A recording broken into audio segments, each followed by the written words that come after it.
চাকরিরত অবস্থায় আমি গুম ছিলাম। হ্যান্ডকাপ লাগানো, চোখ বাঁধা অবস্থায় আমি 43 দিন নিখোঁজ ছিলাম। আমার পরিবার জানতো না আমি কোথায় ছিলাম। তারপর আমাকে মুখ বন্ধ করার জন্য জেলখানে পাঠানো হলো। যে জেএমবিকে আমি আটকেছিলাম, ধরেছিলাম, তাদের পাশে রাখা হলো, বলা হলো একে হত্যা করো। আল্লাহর অশেষ রহমত বেঁচে গেছি।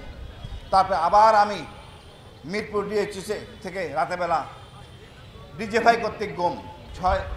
এক বছর 6 মাস 14 দিন আমি গুম ছিলাম।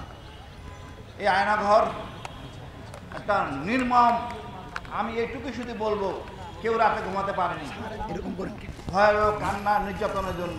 কোনো আলো আমরা দেখিনি, কেউ দেখেনি। তো জায়গাটা যেহেতু আমার পরিচিত ছিল, আমি তাই এটা চিহ্নিত করতে পেরেছি এবং সৎসাহস নিয়ে এই নূর খান ভাই আর অন্যান্য মানবাধিকার কর্মীর সহযোগিতা নিয়ে আমি সামনে চলে আসি। আমি প্রকাশ করে দিই এই নগ্নতা।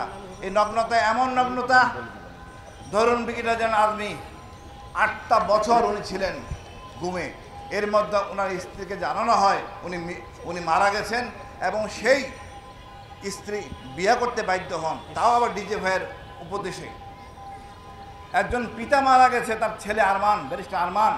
কি করে পারে একটা পিতা ছেলেকে মানে কোনো কিছু না সুযোগ দিয়ে তাকে গুম করে ফেলতে? এটাকে মানুষের কাজ। ওখানে আপনি জানেন না, প্রচুর লোক ছিল, প্রত্যেকের কান্না, চাঁদাবাজি, বিশ্রী ব্যাপার। আমি সেনা কর্মকর্তা, দীর্ঘদিন ছিলাম এই সেনাবাহিনীর সাথে। আমার সর্বাধিক সংখ্যক সাফল্য, আমার গুম করার পর আমার মেয়ে থেকে নিয়েছে 50,000 টাকা, এই বলে যে তোমার বাবার সাথে কথা বলিয়ে দিব। এখন বুঝেন অবস্থাটা কোথায় নেমে গেছে আমাদের এই বাহিনীগুলি।